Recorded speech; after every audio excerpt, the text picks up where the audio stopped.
ಹೇಗಿದ್ದೀರಾ ಚೆನ್ನಾಗಿದ್ದೀರಾ ಅಂತ ಅನ್ಕೊಂತೀನಿ. ನಾನು ನಿಮ್ಮ ಶಾಲಿನಿ, ನಾನು ನಿಮ್ಮ Deepu. Welcome back to our YouTube channel. ಇವಾಗ ನಾವೆಲ್ಲಿಗೆ ಹೋಗ್ತಾ ಇದ್ದೀವಿ ಅಂತಂದರೆ ದೊಡ್ಡಮ್ಮ ಅವರು ಹರಕೆ ಇಟ್ಕೊಂಡಿದ್ರು. ಸೊ ದೇವಸ್ಥಾನಕ್ಕೆ ಹೋಗ್ತಾ ಇದ್ವಿ. ಮಂಟೇಸ್ವಾಮಿ ದೇವಸ್ಥಾನ ಅಂತ, ಅದು ತೊರೆಬೊಮ್ಮನಹಳ್ಳಿ ಹತ್ರ ಇರೋದು. ಏನು ಹರಕೆ ಇಟ್ಕೊಂಡಿದ್ರು ಅಂತಂದರೆ ನಮ್ಮ ತಮ್ಮನ್ನ ಗುಡ್ಡಕ್ಕೆ ಬಿಟ್ಟಿದ್ರಂತೆ. ಸೊ ಅಂದರೆ ದೇವ್ರಿಗೆ ಬಿಟ್ಟಿರೋ ಥರ, ದೇವ್ರಿಗೆ ಬಿಟ್ಟಿರೋದು. ಅದಕ್ಕೇ ಅವತ್ತು ವೆಜ್ ಮಾಡಿದರು, ನಾನ್ ವೆಜ್ ಮಾಡಬೇಕಿತ್ತು. ಸೊ ಅದಕ್ಕೆ ವರ್ಷಕ್ಕೆ ಒಂದು ಸತಿ ಬರೋದು, ಅದು ಶುಕ್ರವಾರನೇ ಅದಕ್ಕೆ ವಾರ ದೇವಸ್ಥಾನಕ್ಕೆ. ಸೊ ಅವತ್ತಿನ ದಿನ ಎಲ್ಲರೂ ನಾನ್ ವೆಜ್ ಮಾಡಿದರು. ಅದೇ ಥರನೇ ನಮ್ಮ ದೊಡ್ಡಮ್ಮನೂ ನಾನ್ ವೆಜ್ ಮಾಡಿದರು. ಇದೇ ದೇವಸ್ಥಾನ ಅದು. ಅಂದರೆ 2 ಬಸವಣ್ಣ ಇತ್ತು. ತುಂಬ ಚೆನ್ನಾಗಿತ್ತು ದೇವಸ್ಥಾನ, ಸಿಕ್ಕಾಪಟ್ಟೆ ರಶ್ಶು. ವರ್ಷಕ್ಕೆ ಒಂದೇ ಸತಿ ಅದು ಬರೋದು. ಸೊ ಎಲ್ಲ ಜಾತ್ರೆ ಥರ ಎಲ್ಲ ಸಖತ್ತಾಗಿತ್ತು.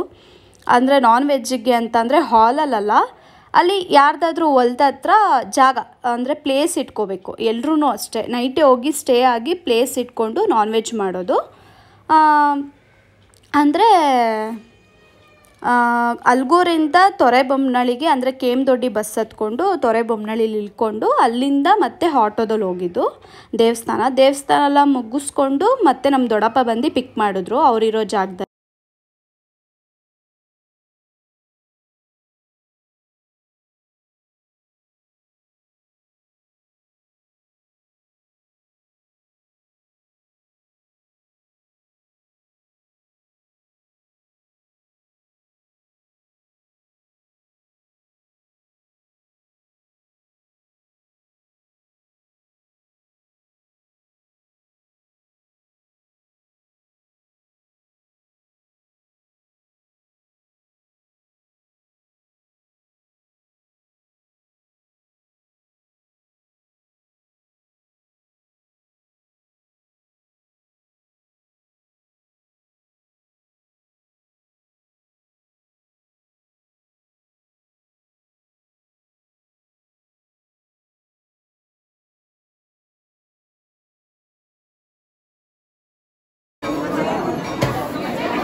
ಕೊಡ್ತದೆ ನಿನಗೆ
ಊಟ ಮಾಡ್ಕೊಂಡು ನಾವು ಅಲ್ಲಿಂದ ಹೊರಟ್ಬಿಟ್ವಿ. ನಾವು ಅಲ್ಗೂರಿಗೆ ಬಂದ್ವಿ. ಸೊ ಅಲ್ಲಿ 3:15 ಗಂಟೆ ಆಗೋಯ್ತು, ಬಸ್ಸೇ ಸಿಕ್ಕಿಲ್ಲ, ಬೆಂಗಳೂರು ಬಸ್ಸು ಅಷ್ಟೇ.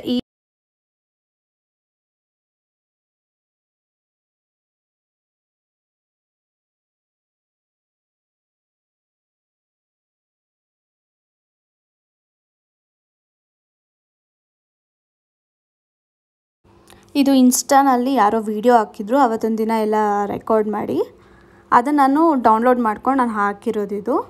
ಈ ವಿಡಿಯೋ ಏನಾದರೂ ಇಷ್ಟ ಆಗಿದ್ರೆ ಪ್ಲೀಸ್ ಲೈಕ್ ಮಾಡಿ, ಶೇರ್ ಮಾಡಿ, ಕಮೆಂಟ್ ಮಾಡಿ ಹಾಗೂ ಸಬ್ಸ್ಕ್ರೈಬ್ ಮಾಡಿ. ಮುಂದಿನ ವಿಡಿಯೋ ಜೊತೆ ಸಿಗ್ತೀನಿ.